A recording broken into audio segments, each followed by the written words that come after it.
Hey guys, welcome back to my YouTube channel. आज हमारी JavaScript tutorial का 16th lecture है और आज के लेक्चर में हम फंक्शंस के बारे में पढ़ने वाले हैं कि फंक्शंस क्या होते हैं और हम फंक्शंस को किस तरह से यूज कर सकते हैं, फंक्शंस को किस तरह से डिक्लेयर किया जाता है। आज हम इस वीडियो में ये सब कुछ देखेंगे। तो मैं अपने कोडिंग फोल्डर को ओपन कर लेता हूँ एंड इस कोडिंग फोल्डर को मैं VS कोड के अंदर ओपन कर लेता हूँ। यहाँ पे हम एक न्यू फाइल बना लेते हैं t16.js और इस फाइल को मैं अपने index.html के साथ लिंक कर देता हूँ। नाउ देन हम यहाँ पे इस कोडिंग को ओपन कर लेते हैं अपने ब्राउजर के अंदर एंड इसके बाद मैं यहाँ पे साइड बाय साइड अपनी कोडिंग को ओपन कर लेता हूँ एंड अब यहाँ पे हम कोडिंग करने के लिए रेडी हैं। फंक्शंस क्या होते हैं सबसे पहले हम ये समझते हैं। तो फंक्शंस एक ऐसी एंटिटी है किसी भी कोडिंग लैंग्वेज के अंदर जिससे हम क्या कर सकते हैं, अगर हमारे को कोई ऐसा कोड है जो बार बार हमें यूज करना है तो हम उसको एक बार एक फंक्शन के इन बिटवीन डिक्लेयर कर सकते हैं और हम उसको बार बार यूज कर सकते हैं। सिर्फ हमें क्या चाहिए, उस फंक्शन का नाम चाहिए जिस नाम से हमने उसको डिक्लेयर किया है और जहां जहां भी हम वो नाम लिखेंगे ऑटोमेटिकली वहां वहां पे हमारी कोडिंग, वो कोडिंग जो हमने फंक्शन के अंदर लिखी है वो प्रिंट हो जाएगी। मतलब वहां पे वो कोडिंग को हम यूज कर सकते हैं। तो हम यहाँ पे देखते हैं हम इसको कैसे यूज करते हैं। तो इसके लिए मुझे एक कीवर्ड की जरूरत पड़ेगी यहाँ पे, फंक्शन कीवर्ड।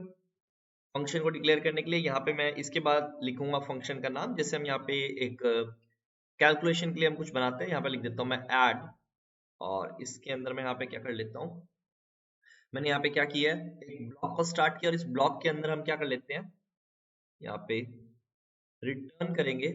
रिटर्न से पहले हम यहाँ पे कुछ वैल्यूज के ले लेते हैं। जैसे मैं यहाँ पे ए ले लेता हूँ, एक वेरिएबल डिक्लेयर करता हूँ यहाँ पे ए, जिसमें हम वैल्यू ले लेते हैं 20। मैं एक वेरिएबल लेता हूँ बी, इसमें हम वैल्यू ले लेते हैं 30 एंड इसके बाद हम यहाँ पे कुछ रिटर्न करते हैं। रिटर्न कर लेता हूँ मैं a प्लस बी को। अब यहाँ पे रिटर्न क्या है ये अभी मैं आपको एक्सप्लेन करूंगा। सबसे पहले मैं यहाँ पे सिंपली अभी के लिए यहाँ पे सिर्फ a प्लस बी को यहाँ पे रिटर्न कर रहा हूँ। देन यहाँ पे अब ये फंक्शन डिक्लेयर हो गया है। डिक्लेयर यहाँ पे मतलब क्या है कि मैंने फंक्शन कीवर्ड लगाया, यहाँ पे फंक्शन का नाम है ऐड, यहाँ पे मैंने दो राउंड ब्रैकेट्स लगाई है एंड यहाँ पे ये राउंड ब्रैकेट्स क्यों लगी है, क्योंकि हम इनके अंदर कुछ पैरामीटर पास कर सकते हैं। अब ये पैरामीटर क्या होता है ये मैं अभी आपको एक्सप्लेन करूंगा। सिर्फ आप इतना भी समझ लो कि हमारे पास दो तरह के फंक्शंस होते हैं, एक होता है हमारे पास डिफॉल्ट फंक्शन, एक होता है हमारे पास पैरामीटराइज फंक्शन। डिफॉल्ट फंक्शन और पैरामीटराइज फंक्शन में क्या डिफरेंस होता है मैं आपको ये बता देता हूँ।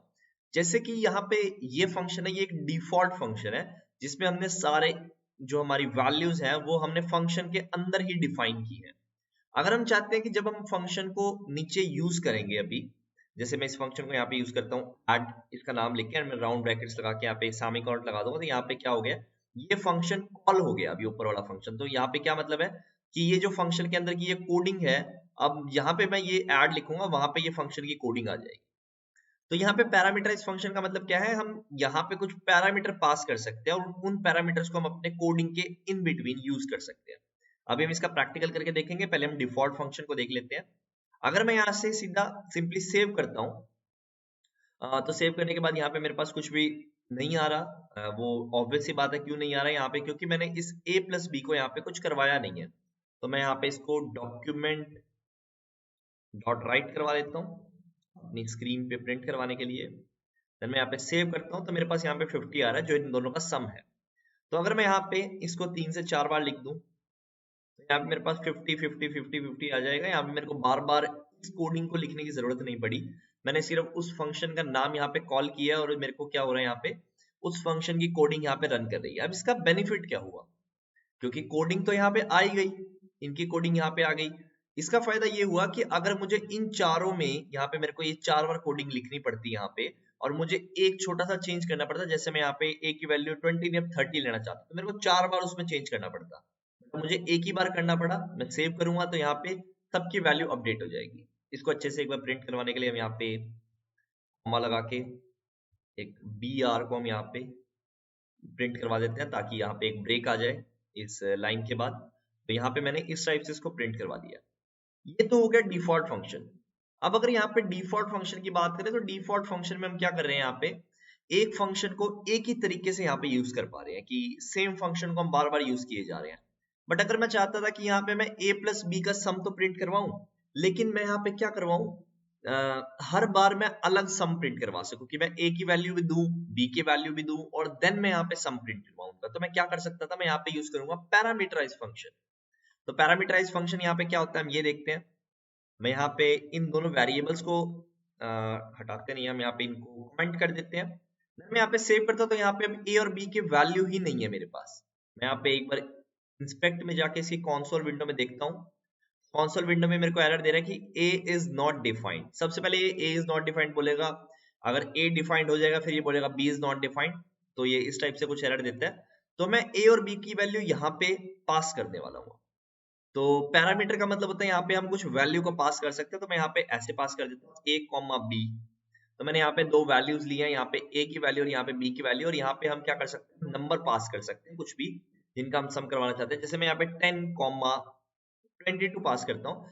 10 का मतलब है यहाँ पे इसके कॉरेस्पॉन्डिंगली इसकी a की वैल्यू 10 हो गई, b की वैल्यू 22 हो गई।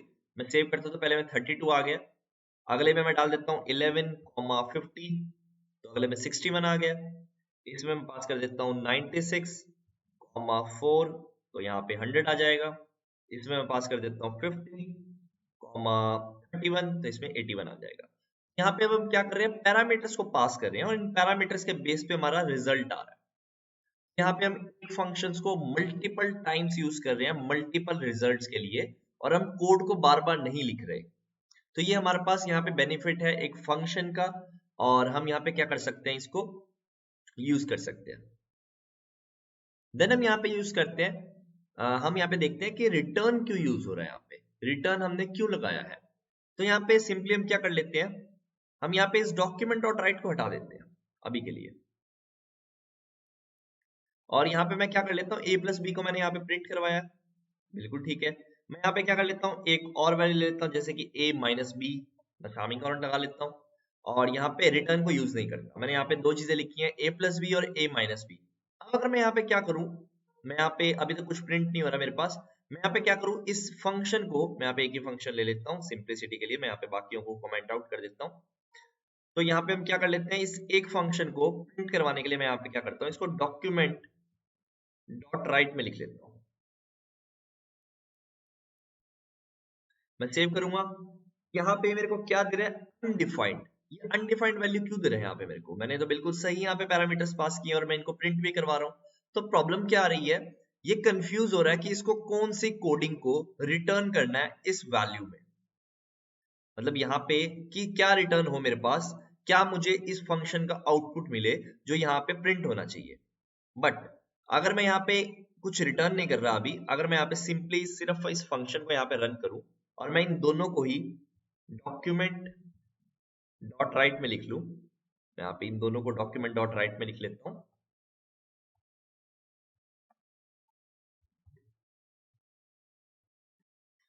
यहाँ पे मेरे पास दोनों चीजें प्रिंट हो रही है। यहाँ पे ये -12 है और 32 है, ये थोड़ा सा आप कंफ्यूज मत होना। मैं यहाँ पे एक कॉमा बी आर और लगा देता हूँ इसमें ताकि कंफ्यूजन ना हो। मैं सेव कर लेता हूँ, तो यहाँ पे ये अब ठीक से प्रिंट हो रहा है। तो यहाँ पे 12 आ रहा है और -32 आ रहा है, अब दोनों चीजें चल रही हैं। लेकिन जब मैं यहाँ पे लगा रहा था डॉक्यूमेंट डॉट राइट तो ये नहीं चल रहा था। तो ये हो क्या रहा था, यहाँ पे हमें कुछ रिटर्न करना पड़ता है, जो हमारा बिल्कुल लास्ट का जो आउटपुट है। अगर हम चाहते हैं कि हर चीज रन हो, जैसे कि अब हम चाहते हैं कि ये माइनस भी दे और प्लस भी दे, तो यहाँ पे हम इस टाइप से इसको यूज कर सकते हैं। बट अगर हम चाहते हैं सिर्फ ये ऐड को दे, माइनस तो ये करे ही करे, मैं यहाँ पे अगर इसको कुछ ऐसे लिख देता हूँ कि माइनस कर ले, हमें नहीं चाहिए, कोई दिक्कत नहीं है, सिर्फ ये माइनस करके रखे, बट मैं चाहता हूँ यहाँ पे ये ऐड भी करे। जैसे हमने एक ऑपरेटर के बारे में पढ़ा था, असाइनमेंट ऑपरेटर के बारे में, तो यहाँ पे हम उसको यूज करके देखते हैं। जैसे मैं यहाँ पे लिख लेता हूँ प्लस इक्वल टू, मैं यहाँ पे इसको सेव कर लेता हूँ और लास्ट में इसको मैं यहाँ पे डॉक्यूमेंट डॉट राइट करवा लेता हूँ। इसका जो रिजल्ट है कैसे आ रहा है मैं अभी समझाऊंगा इस चीज को। मैं यहाँ पे सेव करता हूँ, अभी तो ये अनडिफाइंड बोल रहा है, मैं यहाँ पे इस a प्लस बी को रिटर्न कर देता हूँ। मैं यहाँ पे सेव करूंगा, अभी मेरे को 54 दे रहा है। अब यहाँ पे ये एरर नहीं दे रहा, अनडिफाइंड एरर नहीं था वैसे, वो अनडिफाइंड था का मतलब ये आउटपुट नहीं दे पा रहा इसका। अब यहाँ पे रिटर्न का फायदा क्या हुआ हम ये देखते हैं। यहाँ पे हो क्या रहा है, पहले हमारी ये दोनों कोडिंग को ये रिटर्न करने का ट्राई कर रहा था जिसकी वजह से अनडिफाइंड आ रहा था। अब हो क्या रहा है, यहाँ पे पहले ये चल रहा है, ये कोडिंग चल रही है, इसमें हो क्या रहा है, हमारा यहाँ पे 10 आया, यहाँ पे हो रहा है a is equal two plus 22। यहाँ पे हमारे इस असाइनमेंट ऑपरेटर के बेस पे ये होता है a is equal to a plus b, तो यहाँ पे इसका आंसर आएगा हमारे पास 32 जाएगा इसके पास। यहाँ पे क्या होगा 32 प्लस जो हमारे पास यहाँ पे 22 है, जिसका आंसर बनता है यहाँ पे 54, ये हमारे पास यहाँ पे रिटर्न होगा। तो यहाँ पे मैं इसको कमेंट आउट कर देता हूँ, तो भी कमेंट आउट कर देते हैं। यहाँ पे मेरे पास ये 2 लाइनों का कोड रन होगा, देन ये रिटर्न करेगा सिर्फ इस वैल्यू को, मतलब इस आउटपुट को इस फंक्शन के आंसर के तौर पे इसको रिटर्न कर देगा, और यहाँ पे हमें इसका आंसर मिल गया 54। Thanks for watching this video, please do like and subscribe.